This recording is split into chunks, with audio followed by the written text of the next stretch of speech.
Describe a time where you use this unconventional approach to close a deal. Yeah.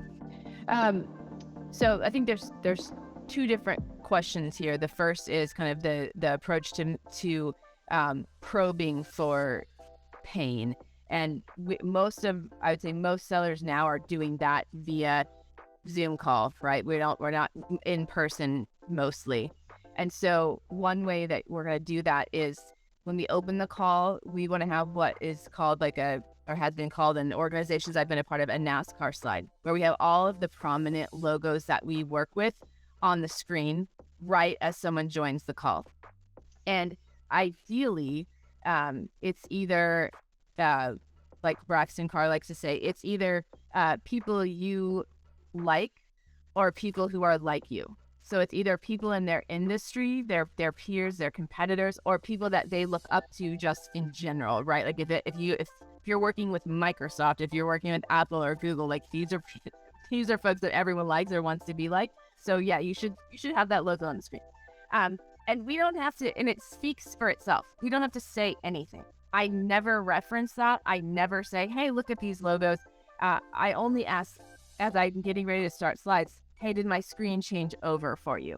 Because just the familiarity of those logos is going to do the work for us. It's going to register in their brain. These folks that are like me, these folks that I look up to are already working with this company. So we have the credibility and it saves us 3 slides about us, right? So that's the first part. The second part is what we do say, which is a menu of pain. And this is a way of reducing friction in discovery, because we are not asking them to come up with something on their own. So like if you were joining my call, typically we talk with heads of sales, right? And so if we were talking, I would say, Saad, typically when sales leaders join this call, they're looking for a couple things. They either want to capitalize or catch up. Many of them are facing hiring freezes in their companies, but their quotas aren't going down. They have double-digit growth metrics they're not sure how they're going to hit. They see pipeline dry up, or they're facing none of these things because they're having a record year for whatever reason, and they want to use that cash to make a strategic investment. So I'm curious how much any of this sounds like something you're facing, and what did I miss that you're focused on, right? Because I'm giving you a chance.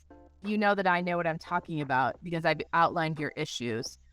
And I'm also giving you a chance to correct me and say, actually, you know what, I would add this, or it's not so much this as this, but I'm not giving you this open-ended question of what keeps you up at night or what's your biggest problem, because we've just met, right? Like that's not what you're going to be looking for in this call, but now you know that I know what I'm talking about.